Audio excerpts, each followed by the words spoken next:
The officers were satisfied. My manners had convinced them. I was singularly at ease. They sat, and while I answered cheerily, they chattered of familiar things.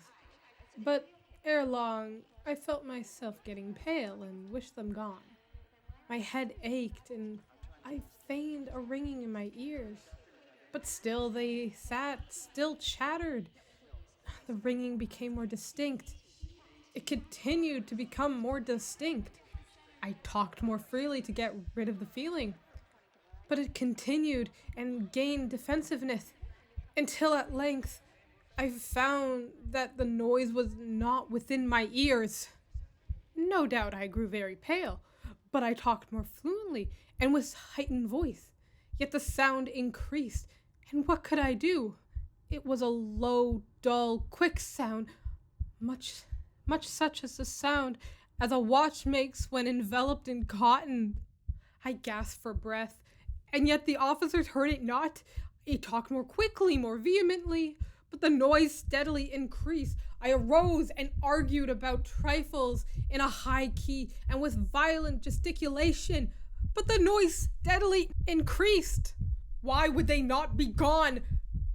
I paced the floor to and fro with heavy strides, as if excited to fury by the observation of the men, but the noise steadily increased.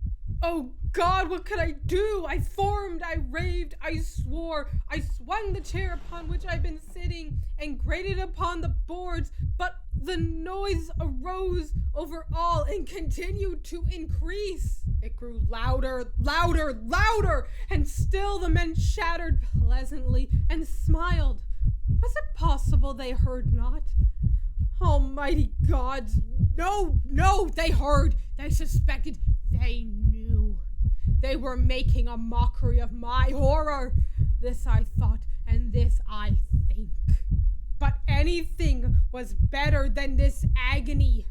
Anything was more tolerable than this derision. I could bear those hypocritical smiles no longer. I felt that I must scream or die, and now again, hark! Louder, louder, louder, louder! Villains! I shrieked. Dissemble no more, I admit the deed. Tear up those planks. Here, it is the beating of his wretched heart.